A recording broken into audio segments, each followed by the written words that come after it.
Howdy, folks. Happy Monday. I wonder if everybody has recovered from that Christmas weekend. I know it's, tough for me. It's like I'm in food coma because, as Anthony would know, Italians love to cook and love to cook too much food. And usually I'm the guy who, when the food is there, I'm the one responsible for disposing of it.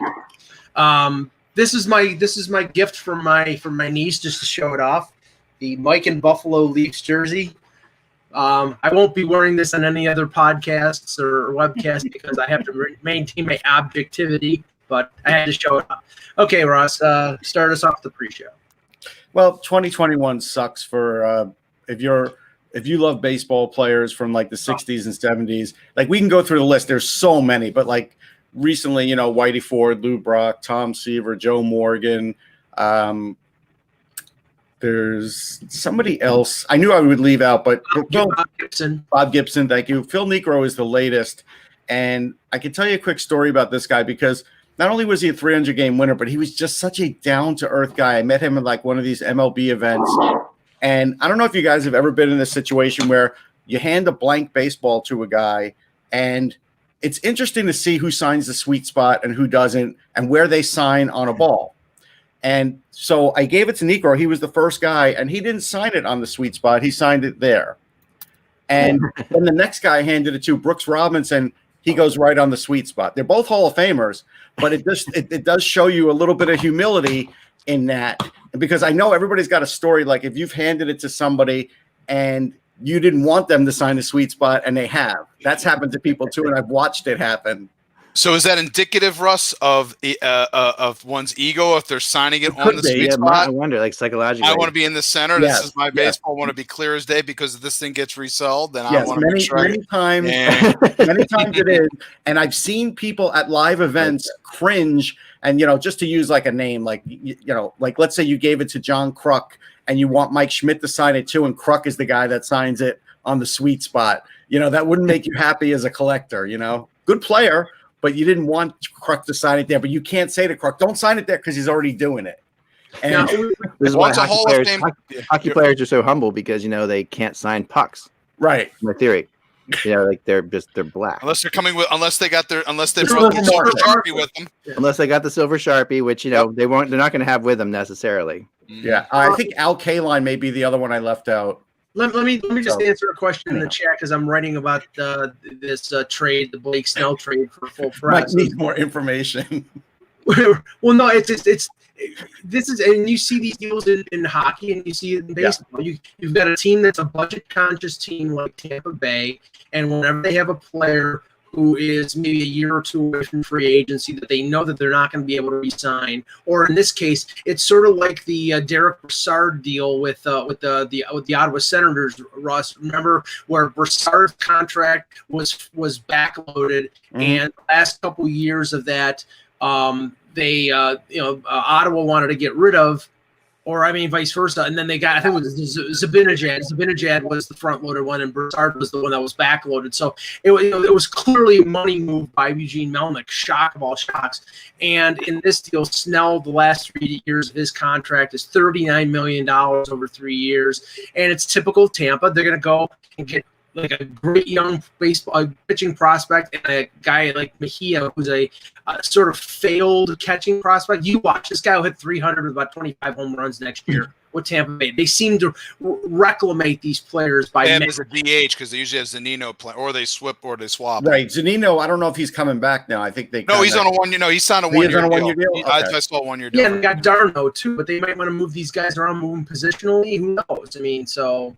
Yeah, but the interesting thing about Tampa and this trade is, again, if you're a Tampa fan, you have never won it all. I get you want to be in the action all the time, but after a while, like an Oakland A's fan, you sort of get tired of being in the action and you want to win. Now, again, against Philly, that was as close as they've gotten. And so I don't know if they're ever going to win, and you're never going to win if you trade a Cy Young pitcher with 3 years of great term on it, because that's the thing. To me, it's like Tampa, just go to Montreal and stay there, because teams like this that bail out of their best players don't deserve to have great players. And you're telling them to go to Montreal? Yeah. Yeah, well, because there was talk they were going to go to Montreal for like half the season before the pandemic hit because I get that, but I mean, you just said teams that bail on their players. Yeah. I mean, come on. No, but they have horrible attendance. It's not. No, Montreal, didn't they invent that? No, it was the league's fault. No. Oh, yes, it was the league's fault. It's always the league's fault. No, hold on. It was the league's fault. Mm-hmm. They were running the team, and when the team was doing too well, the team was going to win that year. They made sure they traded off every asset they had after they were having a good season. So yes, it is the league. Okay, all right, let's get going here. Yeah, we don't have enough to talk about. Yeah, I know.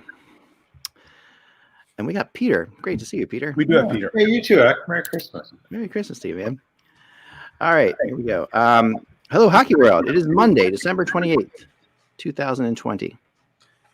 I'm Mike Agello. I'm Anthony Mingioni. I'm Peter Tessier. Russ Cohen from Sportsology. And I'm Eklund. You're watching the HockeyBuzzcast on HockeyBuzz.com. This is the podcast that comes to you every Monday through Friday, and is so damn proud to have such impressive cast, that a panel that you can just do that like without any hesitation. Like, we just introduced ourselves, no questions asked. We come to every Monday through Friday to play in the hockey comings and goings in the hockey world, and hope everybody had a good holiday. And we're back. Mike's selling his new brand of gray branded shirts. Oh, no. I have to explain. I explained in the pre-show. This was a gift from my niece. Okay. And it's the Leaf shirt, but she put Mike and Buffalo on it. So. Oh, sweet. There you go. Yeah, you should put them up on eBay. There you go. Yeah, no. Mike's branded shirts. Love it. Excellent. And yeah, balmy Winnipeg, Peter. What's it like up there, bud? It's colder than one day. The family rated show. Yes. So Mike goes off on something. You know what? We've had an amazing winter so far, and it's just started to get cold. In fact, normally most community rinks, if you're allowed to be open, are open by the beginning of December. Yeah. Most weren't even able to flood and maintain ice until the week before Christmas. So that's how nice it's been here. And it's great. Call me Winnipeg. Wow. That's something, my rink is not yet open. I'll tell you that. My rink is definitely not open yet. My backyard rink is it was getting so close, and I was like, we're gonna be able to skate on Christmas Day for the first time in a long time. It was getting so freaking close. And on Christmas Eve it rained and it was 62 degrees. It was like what can you do about that? Like, the rink was just destroyed, like completely destroyed. So now it's back to maybe it'll be okay by New Year's, but guess what New Year's Eve is supposed to be? Raining and 60 degrees. It's bizarre. Our weather is just stupid. Okay, let's start with the big breaking news health wise. We obviously knew about what was going on with Henrik Lundqvist in terms of him not being able to play. Now it comes out based on a statement that Lundqvist sent via Twitter that he's having open heart surgery, that he's having an aortic valve replacement. I mean, Russ, this is not like an ablation procedure. This is major heart surgery. And Jan in the chat said something that I thought of right away. How in the hell did he pass a physical all these years? Russ, you're muted, right? You're muted. I don't think it's hard to pass a physical because it's a managed condition. There are people who have managed heart conditions, all the time, and you work with your specialist. Let's remember, he's playing in New York. He's probably seen Jacob Truber's wife because that's the only place she wanted to be a doctor. And sorry, I just let that slip out. And you're working with teams of specialists on managed order. What I think is remarkable about it is that there wasn't an issue with workload management. And yes, there is that naturally with goalies. Yeah. I'd be very curious. I haven't done it. Is if you go back and look at Lundqvist starts year over year and see if there's a trend in terms of how he started and when, and game gaps in between the number of starts per year, because that would say they probably were very aware of it and were managing it in a certain way. I don't think they knew about it, Pete. Based on what McClellan said the other day, I think he was gingerly trying to say this wasn't diagnosed, and we urged him to get further tests, and this is what came out.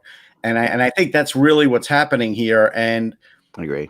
Because also Lundqvist, when he first came on and went on Twitter, he acted like, I'm going to, get this taken care of and I'll be back. And I think it even was worse than what he was thinking at that time. And I think that's where we are now. Incredibly private guy too. I mean, like he is a private guy. Like let's not kid ourselves. Like he's for all of his glitzy appearances after press conferences like that. We don't know that much about his private life, honestly. No.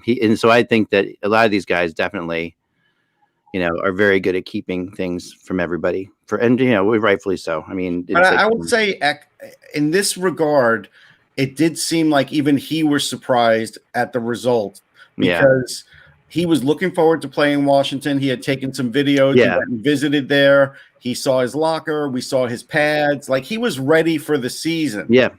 So we can't say that he knew that this was going to be a possibility, or he never would have gone through all those steps. But there also is not to be psychologically analyzing it, but there also is like a certain level of denial. Like he could know that something is wrong, but not want to check it out, not be afraid to, like we talked about before, be afraid to check it out, it out, feel like something's wrong. His wife's like, you got to get that checked. I'm not going to go to Washington until you get that checked type thing. You know what I mean? It feels like that. I don't think that's the case here. I really don't. All right. Yeah. I mean, we don't know. You might be right for sure. And that's why I think the Capitals came out with the statement that they did, because I think the Capitals came out with the statement that they did because I think if they knew, they wouldn't have signed Lundqvist.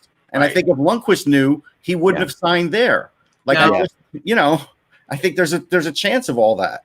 Yeah. So obviously our thoughts and prayers are with Henrik. Yeah, definitely. But interesting that on the weekend, the move that I thought was the least likely of the moves that Washington would make was Craig Anderson because of, like I said, because of the health of the COVID situation and his wife being a recovering cancer patient. But he signed the PTO with the Capitals. He's 39. I don't think anybody thinks that there isn't something left there because he still had a pretty decent year for a bad Ottawa club last year. I think this is a good move, and now I don't know whether Washington's going to be on the lookout on the waiver wire if Anderson plays well. I think he's the backup to Samsonov.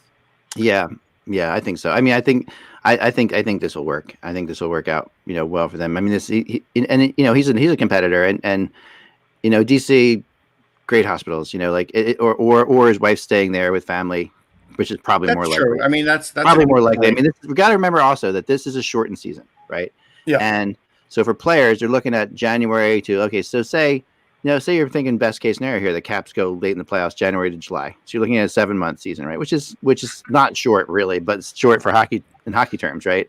So, I mean, don't you think? I mean, that's like his wife says to him, "Listen, you got a chance to go play for the Capitals and win a Stanley Cup. You got to do it." I would think. Yeah, I think so. I think that's probably the case, and we thought that this. He doesn't do it unless she says that. Oh, absolutely. Yeah, we thought this would be a good fit. We talked about it before, and it is. Now they have 4 goalies, and what we're really waiting to hear is if the AHL is going to have a season. They met the other day, and they have been strangely silent. So that doesn't seem like a positive there. So it's all there. I've heard. We'll talk about the AHL as the season goes on. Go ahead, Pete. No, I wanted to ask Peter a question because the Leafs and the Jets are in the similar scenarios where they have their AHL teams in the same city. Those would probably be 2 of the teams that would like to have the AHL play. But the fact that there's a 4 to 6 player taxi squad, I don't think is the worst team scenario. What this sucks with is player development. And really, I think it's going to be, with the Leafs, I think guys like Sandin and Liljegren and Nick Robertson are going to be on that taxi squad. With the Jets, it's probably going to be Sandberg. If they're not playing, it's going to be Sandberg and Logan Stanley and I don't know if Vesalainen is not in the SM League, then he might be over there. It's going to be the young guys. The guys who are going to lose out are the guys who are the sort of career AHLers who might have a chance to make it or jump up to the league. They're not going to be playing at all. Right. Probably. Right. Yeah, I think the AHL has to take a page out of the NHL and find these niche divisions where they can play some sort of model and do it for the sake of development. And if they can find any revenue in that in those models, and I don't know if they can. Like, I don't know what the finances of that look like for them. But the one thing I think should happen is that there should be some sort of exemption allowing players drafted who can't go back to their junior teams to come and play in the AHL this year. I think the switch has to be looking at what's best for development of hockey players in this situation right now to make sure that we don't have weird gaps, allow people to skate. And even if that means there's a weird Canadian division that's playing itself 5 times every month, the same teams in the AHL, something's got to give. If they're gonna do it, they've got to be creative about this and say, we can't address the old problems. We have to find new problems that we can solve and make a positive impact on, at least short term. I just think that's a pivot as a business model they should consider. Well, I said before, and I said it a couple of times, and the Flyers, I know there's people at the Flyers that are interested in this too. Is the concept of having a B team for your NHL squad, and that can essentially be your AHL team. And the idea of having that team, see, because where you're spending all your money, where the AHL loses money, right, is the buildings, opening up the buildings, all that stuff is like they've got to do that stuff that's very expensive, like to keep the ice going there all the time, to keep that stuff going. If they don't have fans, that's just money out the door, and they can't afford to do it. The NHL already has the buildings open, right? The buildings are open, so putting like the Islanders come to town, putting an Islanders Flyers B team on the ice before the Flyers Islanders regular game happens, it really could benefit everybody. And that could be, you could call that, that could be the Phantoms versus Bridgeport or whatever you want it to be. Yeah, but the NHL is looking at that as an opportunity, an additional opportunity for these players to get exposed to COVID. That's why they're not going to do it. They'll practice with the team. They'll be a part of the team structure. But them playing against other teams, it's just not that doesn't sound like, unless there's a structured AHL situation where these teams are going to play against each other in a league setting, they're not going to play these players, and I understand why. No, I don't. I don't agree that they're worried about the COVID in that situation. I think it's more. There's insurance issues and stuff like that. Well, that's what I mean. But not about COVID, just in general. Like in general. Okay. For example, using Peter's situation with the Sabres, they have 2 19-year-old former first-round picks in Dylan Cousins and Jack Quinn.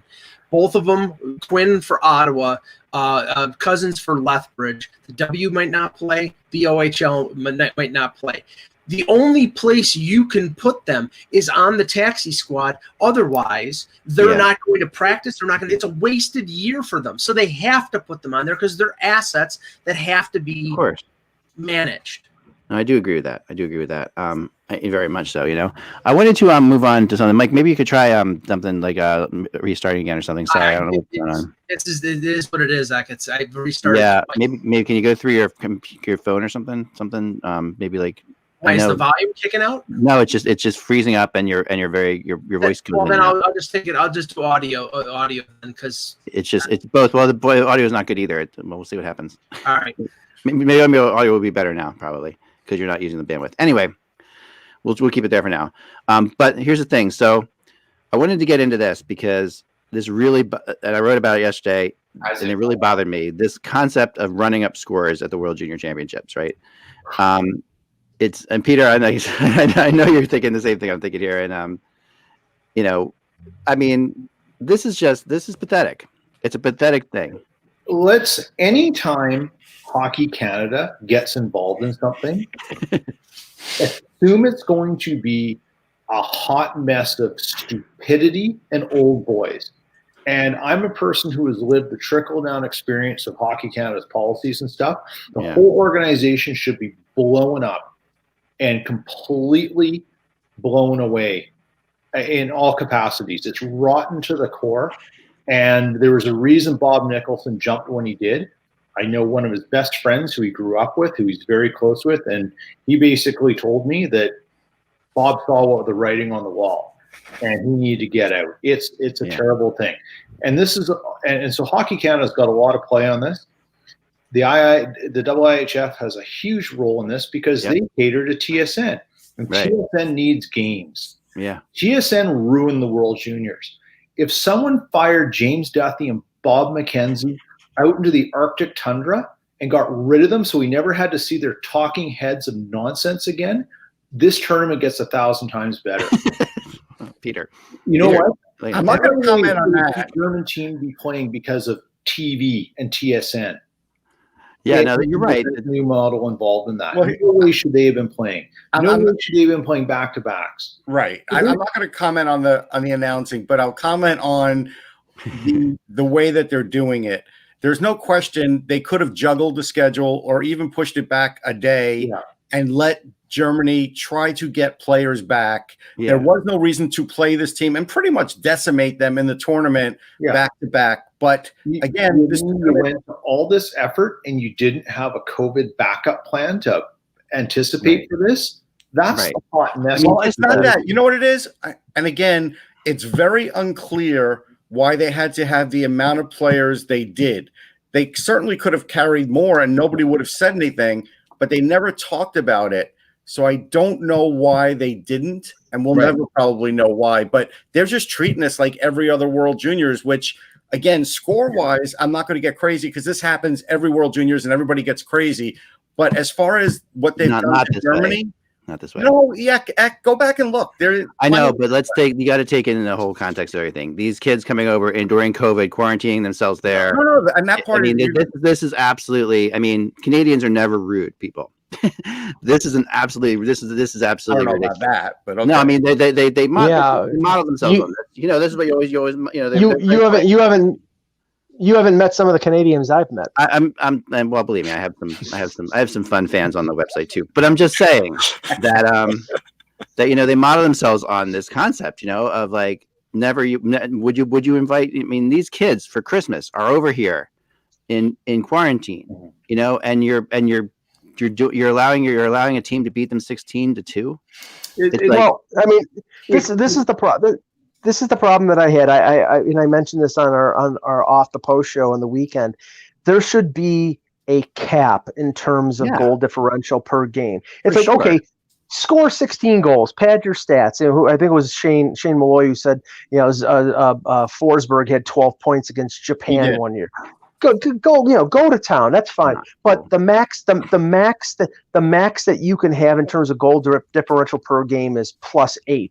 Or something like that, and then after that, it's basically gilding the lily. It's pointless. It's ridiculous. If you're gonna do that, then I think that's inherently fair. I mean, there was no calling off of the Dogs by Team Canada or Team USA because goal differential would mean something, and they're not going to do it. And you know what? Point does it mean something? I mean, like really, like seriously, it's a tiebreaker. Juniors. Remember, this is for the Olympics too. It's the same rules, right? This is, as we said, this is IAHF rules, which goes above just junior level. But you have to be careful. So they're sitting there, and they got like you're saying, Peter, Hockey Canada coming zone. You got to run the score up before we get the right Olympic seedings or whatever. I don't know what's happening in the back rooms, but the fact that you would do this with kids. Like these are kids still, but in my mind. Same rules. You can't. Yeah, but you're asking kids who have been taught. I mean, these are 20 first-round draft picks on this team. I know who have been taught to be like, be like honorable, professional hockey players who have been involved in this situation many times in their careers where they've been on teams that have killed other teams, and they know how to pull it back, and they know how you can do. There's simple ways to do this. I've coached, Anthony. You've coached, I think, right, in different situations like this. I have, yeah. Mm-hmm. There's what do you think? What are your thoughts, Anthony? I mean, in this circumstance, I would look at it from the point of view of, again, it's tough sometimes, but I would say that, you can tell the team to kind of pull back, adjust, not, get the puck, in this circumstance, just get the puck in there and let them chase it. And then kind of, if an opportunity presents itself, then you got to take advantage of it. But, you may not get another shot at it. And you try to also maybe lighten the ice time for some of the better players on the team and say, hey, listen, we're going to pull it back a little bit. You could do that. But then again, you may hear it from the family members as well that, hey, you're from family members, you're doing it wrong. Yeah. Oh, I agree with you. I'm saying in this circumstance, you may hear, but it's like that. But that's something you can't. And you tell them to shut up and say you can't concern yourself with it. No, in that circumstance. Yeah, I mean, I've been in situations like where I coached a really good, like one of the like they ranked fourth ranked girls soccer team last year, like the 16 and under league or whatever they were, and so we played some teams that we were just outmatched. We just outmatched them big time, and there's ways. You have situations where everybody's got to touch the ball before you can shoot. Everybody, you got things you can do. There's stuff that's done, and he's done it at hockey. In hockey too, I talked to a hockey coach. I talked to a guy who coaches up in juniors about this thing, and he said, "Yeah, we've actually done that exact thing. Everybody's got to touch the puck, or you can only score one. You got to make sure everybody scores one goal, or whatever makes you do things like that where you can't. And it's simple stuff like that, and it's not. It doesn't embarrass the other team. It just makes it harder for you. I think someone needs to have their JJ Watt moment and come out and be really honest about some things here and say and challenge back to the IIHF and say, what are you going to do to make sure this doesn't happen anymore? Yeah. You have a role in this. You have a responsibility to take the gazillions of dollars you're making off of these tournaments and start reinvesting it in some capacity to make sure that there are not so many outliers that look like Timbits teams out there. And that's I'm not saying that in disrespect to those players, but to ensure that they are getting the right development. Yes. I mean, I'll tell you here's the tricky part about this, though. So as an example, even though Germany had been getting killed, they have a player, Florian Elias, who basically has 4 points in 2 games. Had they not played at all, or had they canceled their games, that's a kid who may not have gotten drafted because nobody would have really had a good look at him this year. Right. Now he's amongst the scoring leaders in the tournament on what's a bad team because COVID made it bad, not because they would have been a bad team. Yeah.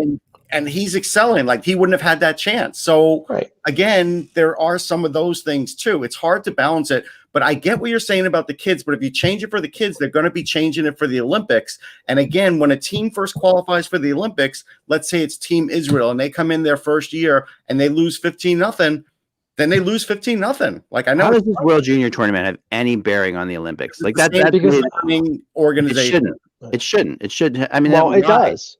But it should. The simple thing is that this tournament has nothing to do with the Olympics. No. Because it's the international operating body that controls the Olympics, that controls the World Championships, that controls the World Junior, the under 18. Every aspect of international hockey is controlled by the IIHF. This would be like a Pop Warner game in Ohio, determining whether or not Ohio State outranks Penn State in the if it was independent. This is not independent. This is under the guise of this organization, and that's how they run it. Even under the guise of the same organization, you don't have to have one relate to the other.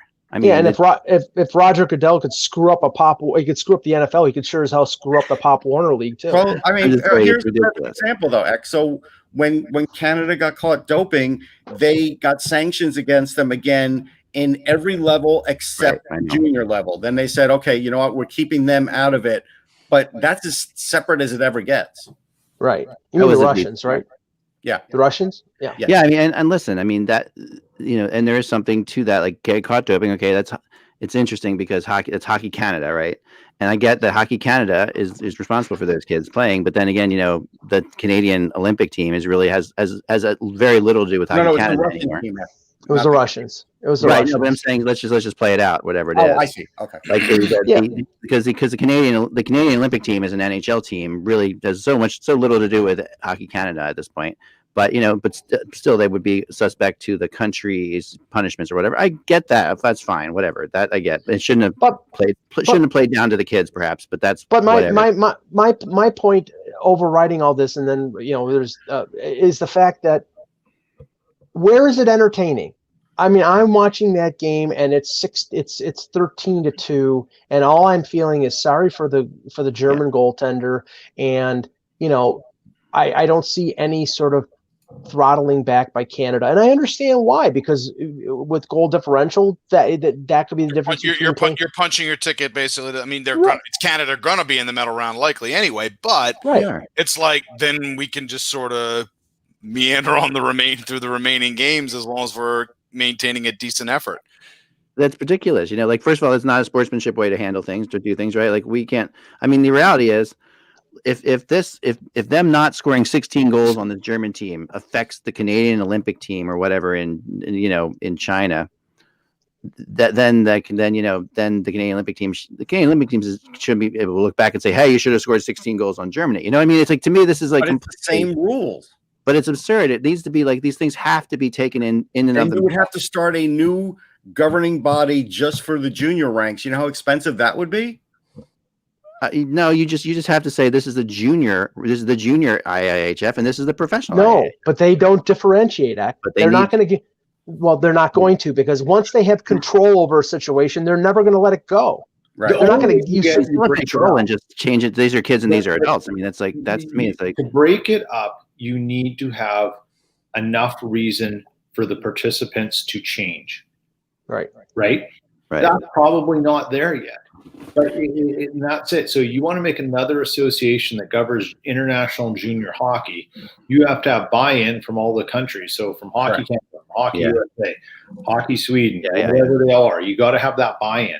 And until they say the IHF isn't doing what they need, that's where you leave it. Like it's dead in the water. If this is on the double IHF, they need to find a way to do things differently, to change this up.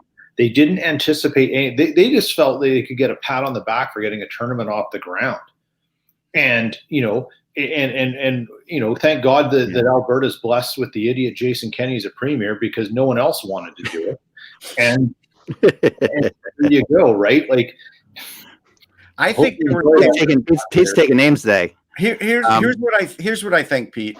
I think they thought they would have the same good success that the NHL did in the bubble, but it was a completely different situation because NHLers weren't flying in from other parts of the world on a short way the NHL is run versus the way the way those two organizations are run. And what should have been done is, when Germany had their positive cases, they should have moved some of their games to later in the opening round robin. Correct. instead of making them play back-to-back games against, who was it, Finland and Canada in the first two games. I mean, it's completely, and the only reason I can think, and I don't know for a fact, the only reason I can think that they didn't do it is because of friggin' TV schedules. And if that's the reason. Yeah, if that's the reason, you should be ashamed of yourself. I mean, Canadians can't feel good watching their team do that. What does any sports station that has? And the U.S. is the U.S. is Slovakia too. I'm not. I mean, the U.S. is Austria too. So I'm not just sitting there saying. Yeah, exactly. They could have adjusted the TV schedule any way they wanted, right? Because they don't have any content. Yeah, and by the way, I'm watching the TSN coverage on NHL Network, and what are they doing in between? The 12 o'clock game and the 6 o'clock game? They're playing a replay of the 12 o'clock game. So you could have very easily moved it to 3 o'clock or moved it to another day in between and did that instead of. So I mean, come on.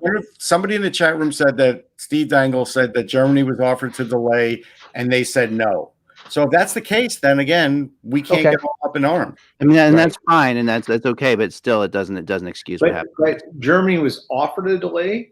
No, you say you need to delay this, and we're going to make adult accommodations so we make this some sort of meaningful match. Yeah. I agree with you. You know what? I agree with you. I think what this speaks to is hockey teams figure we're just going to power through this. We can overcome this as a team effort. Like, I get the mentality, but they should. Yeah, teams will never do that. Yeah. Let me give you a little example of something that happened. It was either the Rugby World Cup in 2003 or 2007, and Canada had to play New Zealand. Canada's program has gone down the tube since the 90s. They just can't compete. The other top-tier countries have gone way up.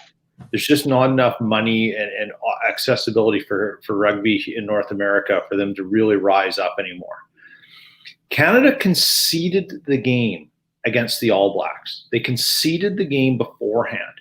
And what they did was the coaches had an agreement to say, look, you play your other guys. We want to have a competitive match and use it as a tool to do something. Because you playing us in a random event happening where a guy gets injured or whatever, temperatures, because you're running the score up like 90-6, tempers are going to flare. Let's just de-escalate this, make it combat. And they did that.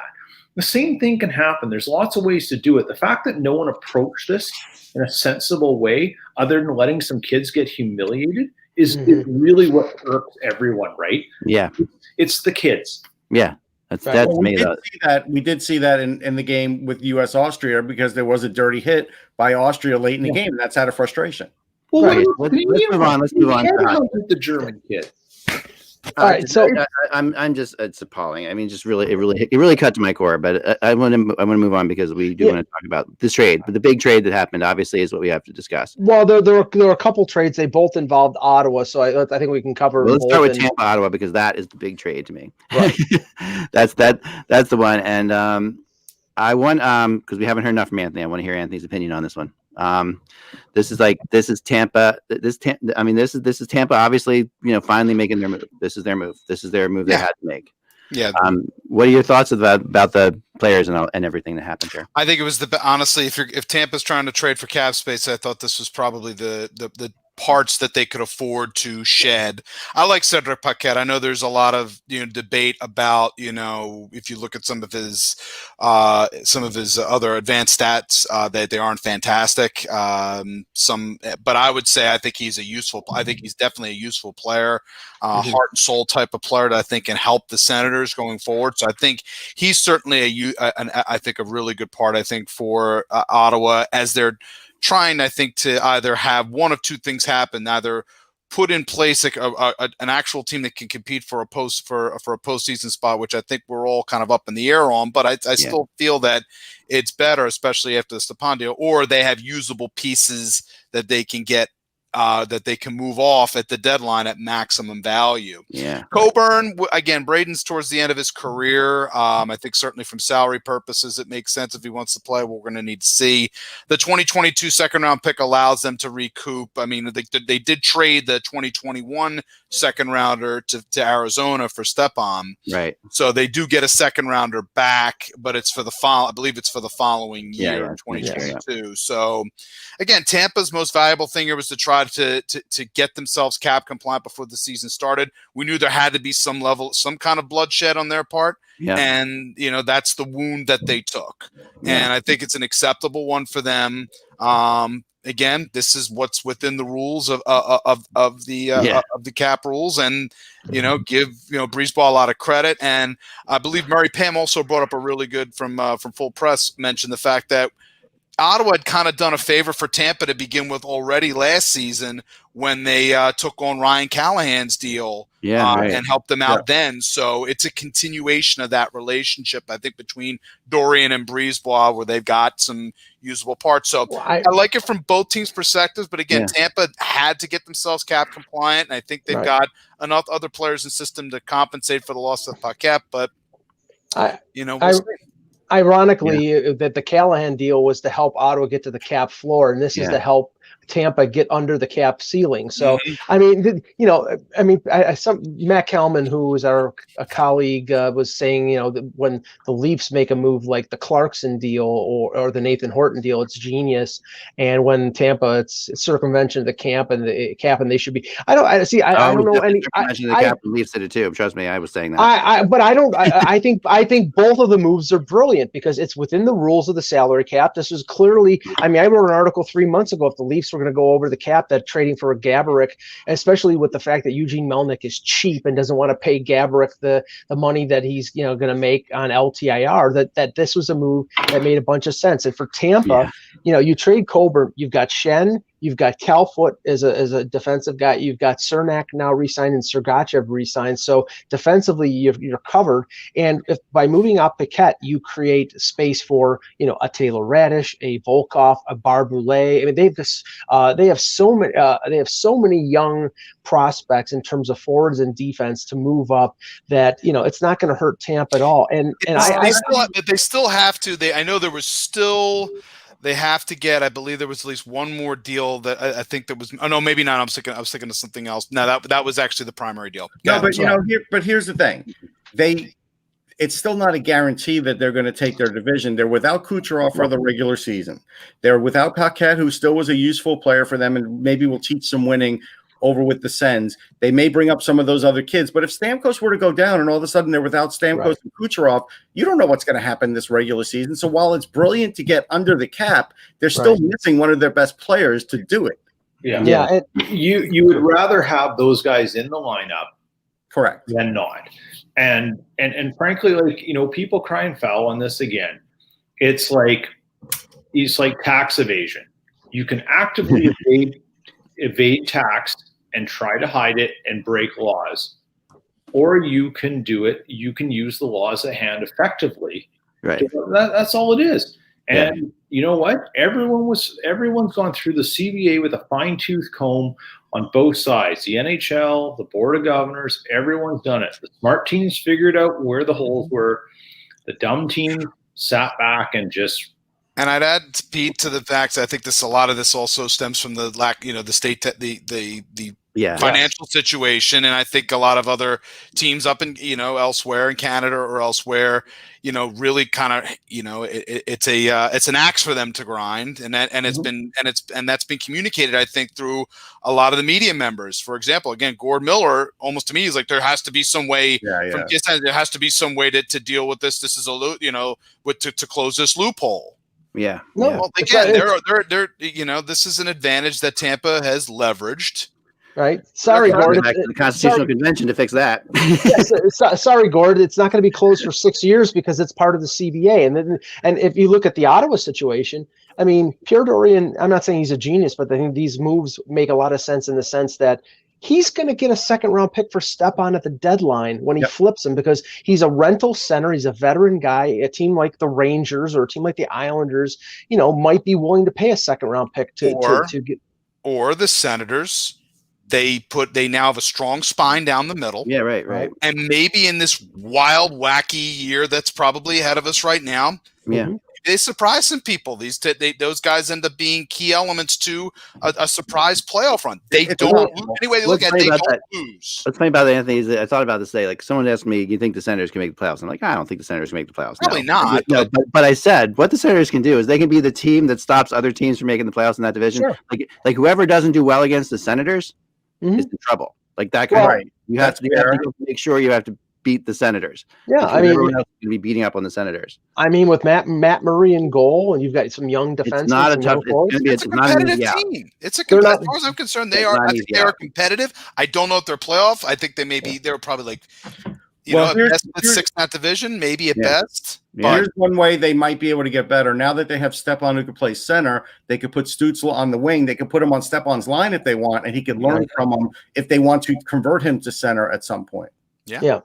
Now we have two more things we got to touch base on fast, because I do go 130 pretty much. I'm 135 exactly almost. Sorry, guys. No problem. I want to touch base on the Hoffman thing, because this is an interesting one. Okay, so we went back and forth on chat today a little bit. Some of us did, and I'm not buying it completely. Now this is, and I know, and Rutherford, he's a great guy. Rutherford's a great reporter and everything like that. I'm not saying that everything he's saying is not true. Like, as far as there's already a deal in place or whatever for 3.75, 4.7. I'm not saying that isn't true. The fact of the matter is, this is a window that's opened up for Hoffman right now.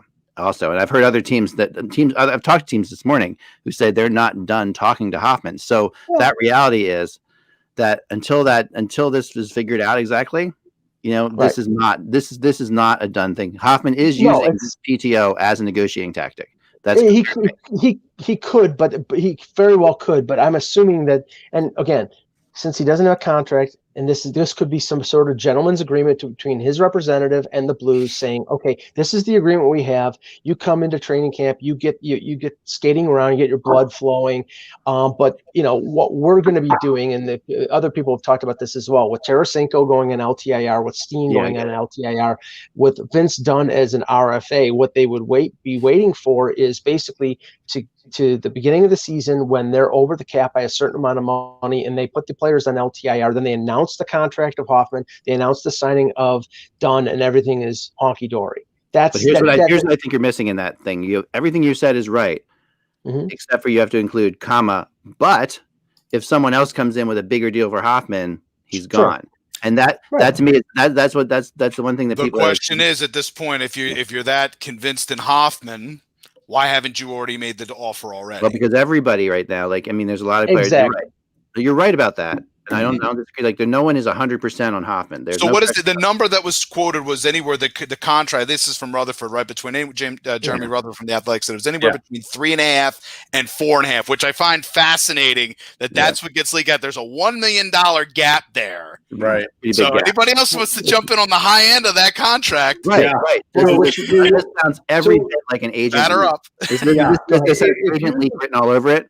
I don't know who Rutherford got it from, but this is an agent leak. And also that agent is still talking to other teams. So if he made a deal saying, this is a gentleman's agreement, no. It would have been an exact number. They would have had an idea. That number would have been far more narrow. Than anywhere between 3.5 and 4.5 million. That's I agree, Anthony, and you're bang on. And there are reasons why Mike Hoffman is taking a PTO to get this done.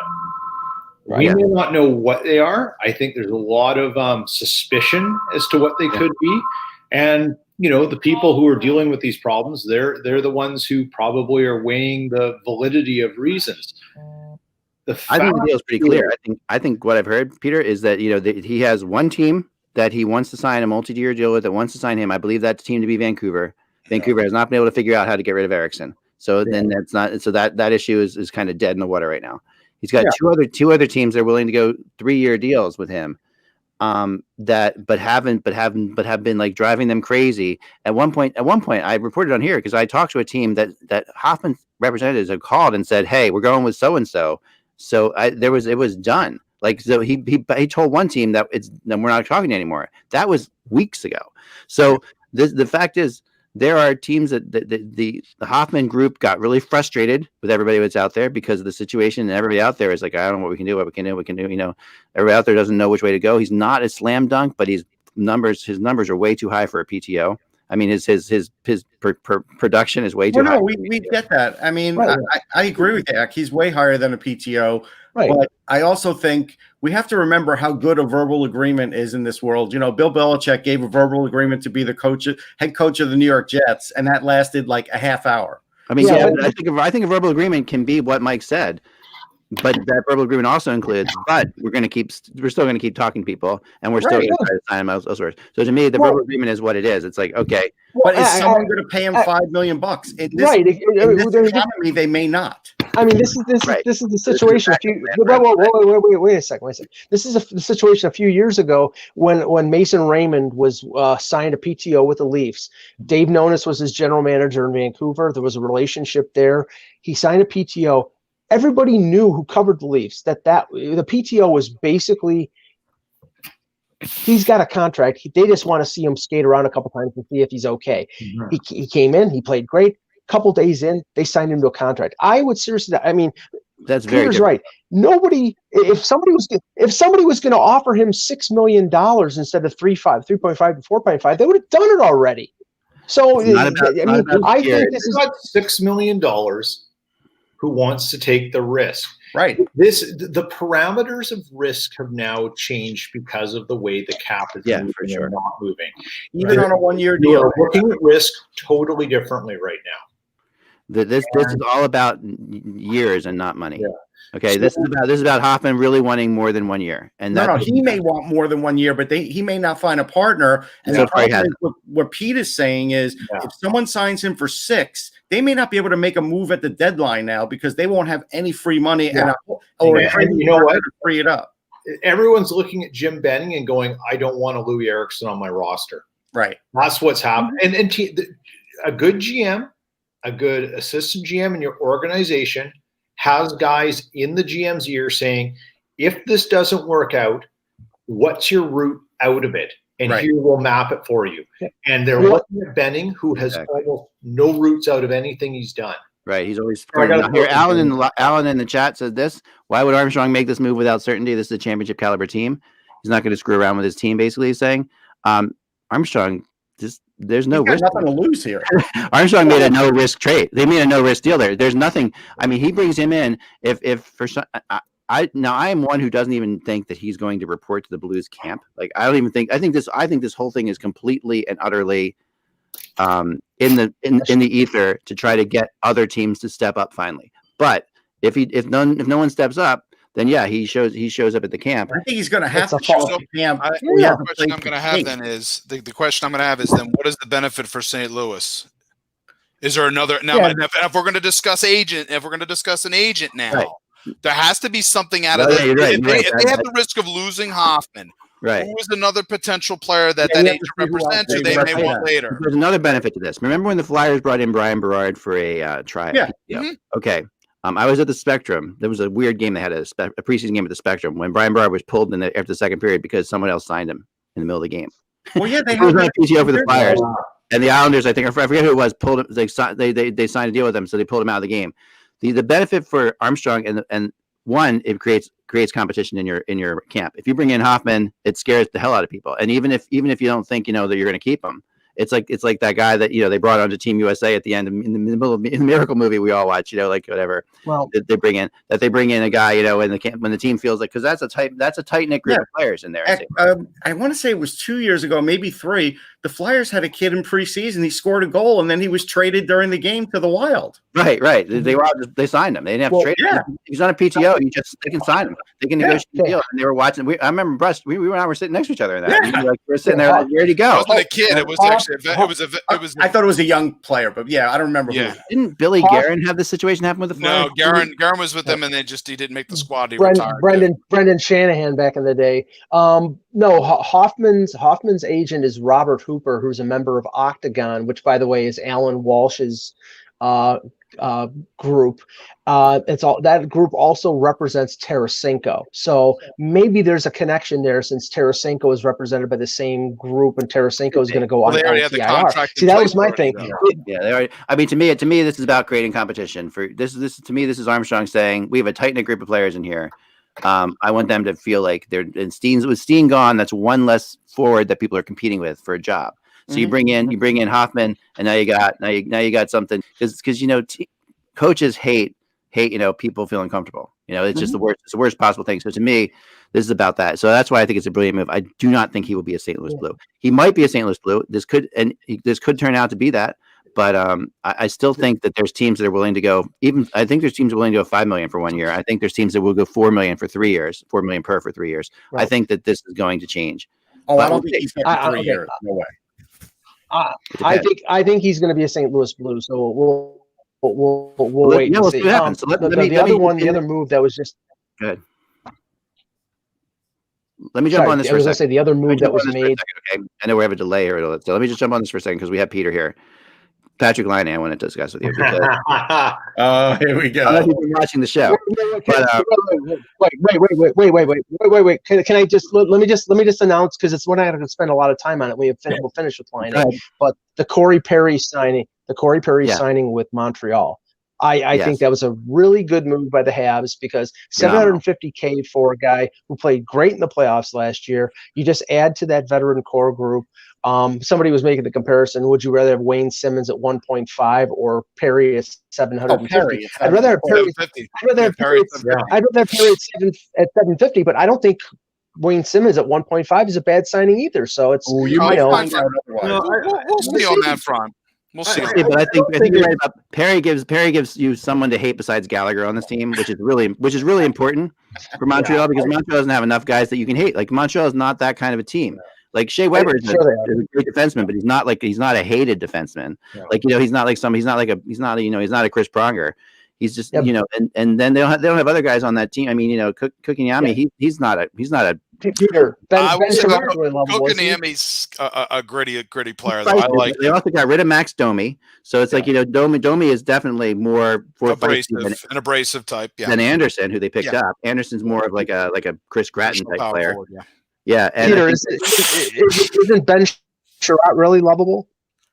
No, sure. But Corey, you remember when Perry nailed Sherratt? Yeah. I'm with that, guys. Hi there. I remember you. They're going to friggin' love Corey Perry. Welcome, teammate. Here's the thing about Perry. You brought up Simmons in the 1.5. I don't think either's you win with one, lose with the other. They bring different things. Perry is a proactive grit kind of player now. He's going to be proactively looking to make life miserable for you. Where Simmons is more of a reactive, trying to find a niche for his game. Perry's just going to do what he's done and make life miserable and be Corey Perry. Wayne's still holding on to some other aspects of his game that I think he wants to keep. Perry's just going out there for $750,000. This is all I have to do. Let's go. And that's the difference between. It's not a bad move. I just think it's a slightly better move than bringing in a Simmons. That's all. I think Perry's perfect. So Go ahead, Liney. Perry's perfect for them in every which way, and Montreal fans are gonna freaking love him. Like, this is the kind of Montreal fans fall in love with these kind of players. This will be a love affair. Like, he will, if he can, he'll never play on another team. Like, that's where he ends up. If it ends up this year going well, he'll play there a couple more years. Okay, so here we go. Patrick Laine. In the 5 minutes I have left, Peter. What the hell is going on? Like, I'm hearing all kinds of crazy things, and I'm hearing like that he's going to be moved before the season starts. Still, I'm hearing it. Still, like, I talked to somebody yesterday who said it's going to be moved before the season starts. No one else is reporting this. I'm feeling like an idiot for feeling this way, but I keep hearing from people that I trust, and I trust you. It's really been super, super quiet in Winnipeg on all kind of hockey news. It's been really low key. There is not a lot of information out there.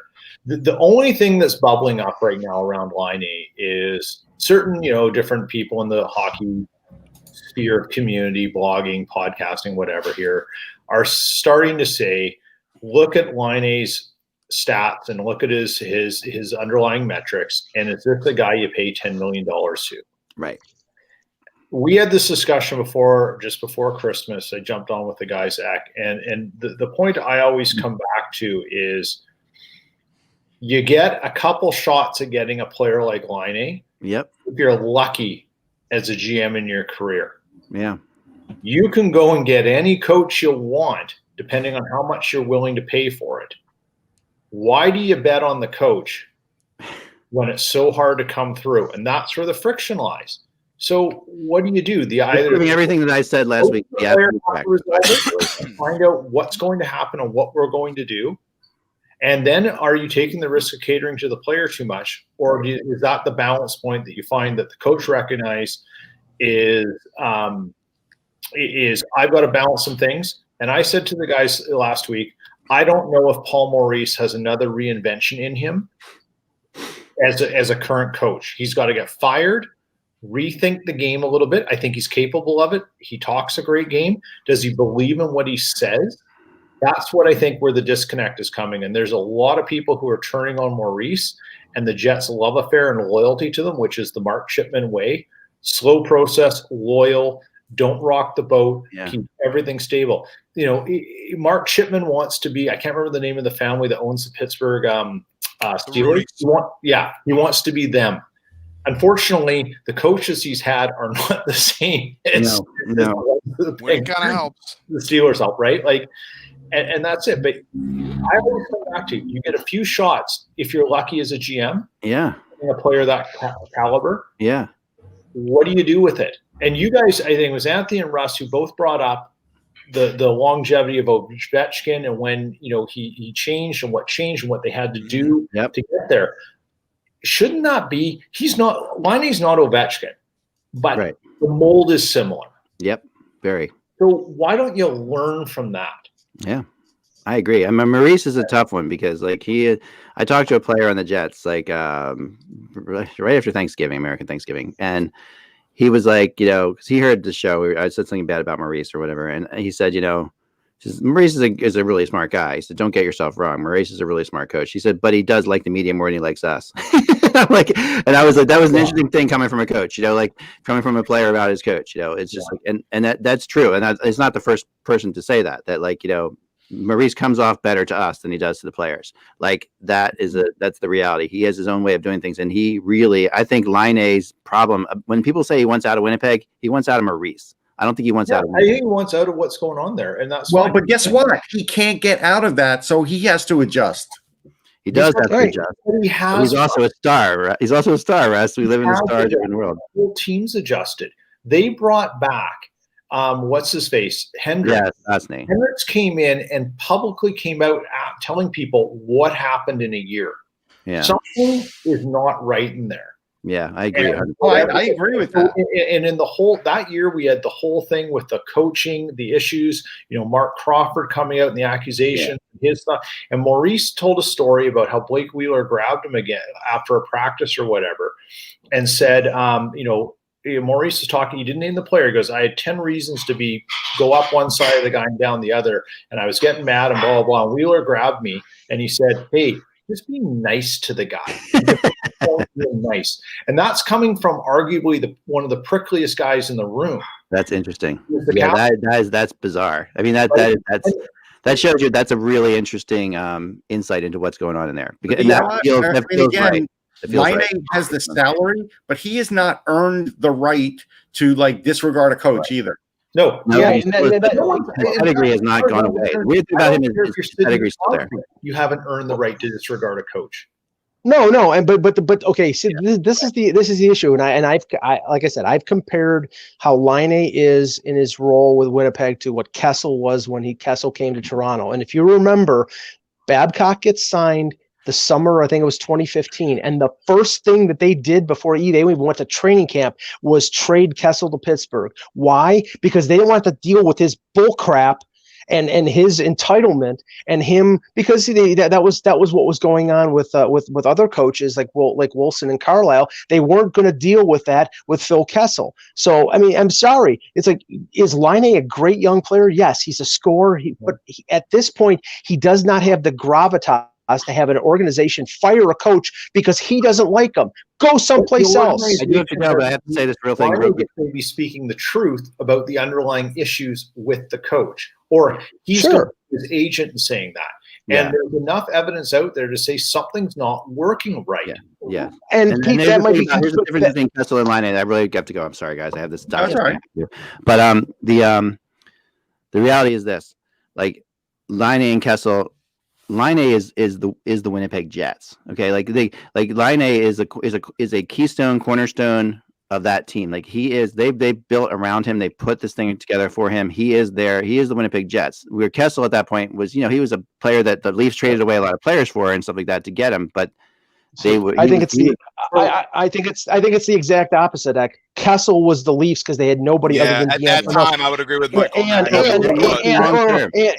if you're going to tell me who the cornerstones of the Winnipeg Jets are, they're Scheifele, Wheeler, and Hellebuyck before it's Laine in that room, and that's not how it's treated around that organization, right, Peter? I mean, I think it's treated. Laine is still the guy. Like he might not be putting up the numbers and might not be from afar. Well, here's the argument that was happening in Winnipeg for a long time. I know someone who was connected to Nick Ehlers, who Nick Ehlers was about to buy a house, and this guy's basically a realtor, and he said, "I blew me off." He goes, because he kept hearing he was going to get traded. Yeah, this is the mindset that's going around here. So if you think of the wingers and who can get the puck, like it's a wonderful position to be in. But now you're going to have, right now you have 3 6+ million wingers, and they can't all play together. Right. So is someone expendable? And if you're looking at Laine, Connor, and Ehlers, who are you taking? Who are you getting out? Who are you taking out of the team? And what are you getting back in return? What are return? you getting back, and who's the match for that?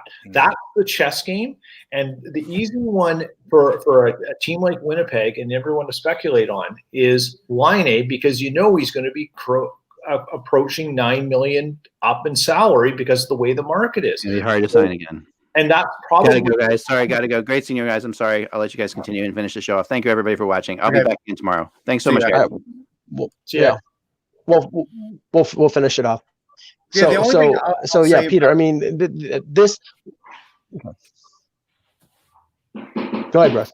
Okay. The only thing I was going to say is I do think that Scheifele and Hellebuyck are the guys they've built around. Wheeler's obviously the captain. I think Laine is still an important part, but I also think that, he's not Ovechkin. They wouldn't be looking to move him if he was, as Eck described him as being, they wouldn't even be considered moving him. I can't use a phrase like he is the Winnipeg Jets. No, that might have been a couple seasons ago, but things have changed since then. Scheifele and Hellebuyck, I look at those guys as the Winnipeg Jets more than I do Laine in this circumstance, who has kind of become, in my mind, he may be, he has skills and talents that are top tier, but there's other elements there that in that room, and Pete, you can speak this better than I can, that seems that they wouldn't be considering this. Let me just ask you this, Peter, because what I think is behind all this is asset management. It's the fact that you got Laine coming up on RFA. After this year, you have Connor locked up long term. You have Ehlers locked up long term. You have Scheifele and Wheeler locked up long term, and Hellebuyck as well. He's the only one who's not locked up, and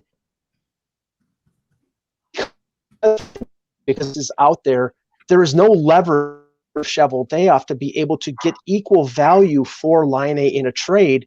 So they're really but there's between a rock and a hard place. That's what their problem is. The worst thing that happened for Patrick Laine is this flat salary cap and COVID.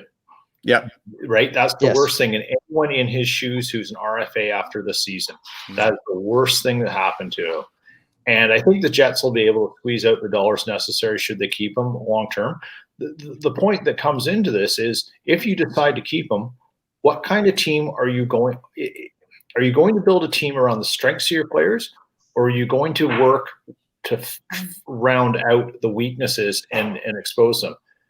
I'd rather build out the strengths of the players, build upon those, and shore up the weaknesses through tactics and other players, as opposed to try and change players from what they are. That's me. That's how I look at things. I don't think when you land a unicorn of a Patrice Bergeron or whoever who's great in both ends of the ice, you'll love it, right?